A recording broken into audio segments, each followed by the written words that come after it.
Ella Fekki nous a rejoint sur ce plateau pour son premier roman Noces de Jasmin, édition Lattès La Grenade. Peut-être d'abord une réaction. C'est terrible ce que dit Joumanna Haddad. On imagine que vous suivez ce qui se passe au Liban. Oui, bien sûr.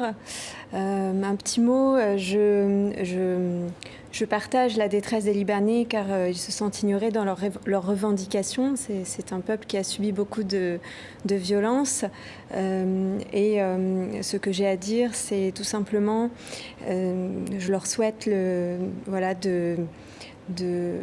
d'avancer, tout à fait. Vers des jours meilleurs, une lueur d'espoir. Ella Fekki, on est en janvier 2011 dans votre roman, une date qui n'est pas anodine, bien entendu, le début les prémices, on ne sait pas alors que c'est une révolution d'ailleurs. En tout cas, les journaux sont censurés, les informations se diffusent sur Internet. Il y a un murmure qui parcourt la Tunisie, la rue Gronde, et il y a un Mehdi, un jeune, qui est en prison. Qui est-il ? Alors Mehdi, c'est un jeune journaliste qui est d'origine, qui est sfaxien, qui a grandi à Sfax et qui se retrouve à Tunis au moment des études, Tunis la Blanche, donc c'est nouveau pour lui. Et c'est en même temps c'est un journaliste engagé, c'est en même temps un homme qui s'intéresse à l'informatique et notamment aux réseaux sociaux. Et donc, il se retrouve à un moment donné emprisonné parce qu'il dénonce les dérives de la dictature. De la dictature. Alors, il tourne en rond dans sa cellule, comme on lit dans le livre, cette cellule qui, elle, a vu ce que les geôliers ont fait aux autres prisonniers. Alors, il y a Essia, elle, qui s'inquiète de la disparition de Mehdi. C'est son nouvel amour. Que va-t-elle faire ? Alors, Essia connaît Mehdi depuis peu de temps. Donc, elle s'inquiète de sa disparition. Elle commence à le chercher. Donc, elle part de Sfax. Elle part de Sfax. Alors, elle commence d'abord par le chercher à Tunis. Il ne vient pas à un des rendez-vous qu'elle lui a donné. Donc, elle s'interroge.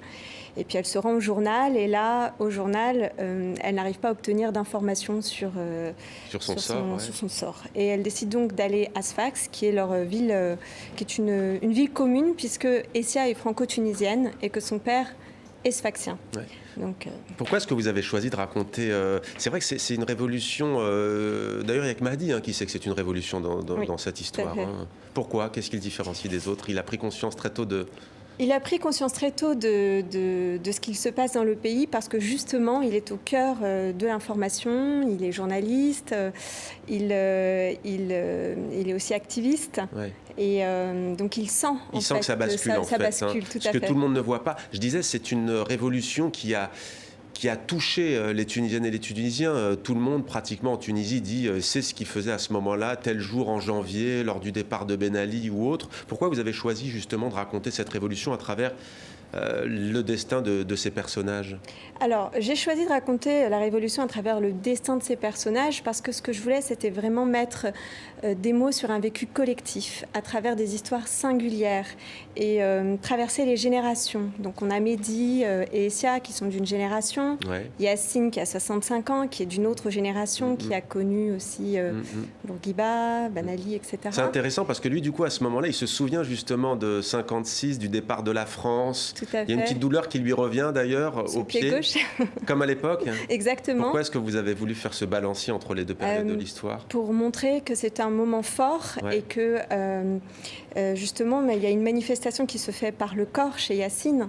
Et c'est en même temps le pied, ça va être aussi un symbole de ses racines, quelque chose qui bouge en Tunisie, quelque chose qui se transforme et qui finalement... qui se transforme d'ailleurs. Des cendres d'un homme et d'un peuple est né d'une révolution. Ce matin, nous nous éveillons. Braise de satin, notre ardeur est le devoir. Tunis, c'est l'histoire du phénix. Vos personnages nous donnent beaucoup d'espoir. Il y a la destruction qui appelle la reconstruction, des jours meilleurs. Quel regard portez-vous sur l'évolution de la transition démocratique en Tunisie ? Ironie du sort, on parlait d'un nouveau Premier ministre libanais. Il y a un Premier ministre aussi qui a été adoubé cette semaine dans la douleur par le Parlement tunisien. Qu'est-ce que ça vous inspire ? Vous êtes confiante ?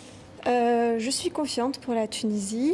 C'est vrai que aujourd'hui, je ne vis plus à Tunis. Je suis professeure de lettres à Madagascar.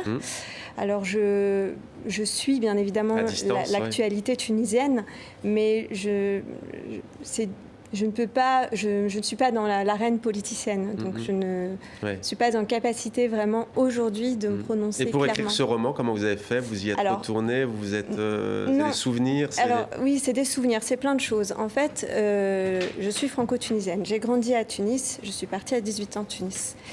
Et j'y retourne en vacances. Et c'est vrai que le moment où la révolution a commencé, avec l'immolation de Mohamed Bouazizi, j'étais en vacances à ce moment-là à Tunis. Et puis ensuite, je suis rentrée en France, où j'étais professeure de lettres en région parisienne. Et là, j'ai acheté tous les journaux, tous les jours. Des petites coupures de presse qui m'ont permis en fait de prendre le pouls de cette révolution. Tout à fait. En tous les cas, premier roman réussi, Della Fekki, Noces de Jasmin, La Grenade, Jean-Claude Lattès.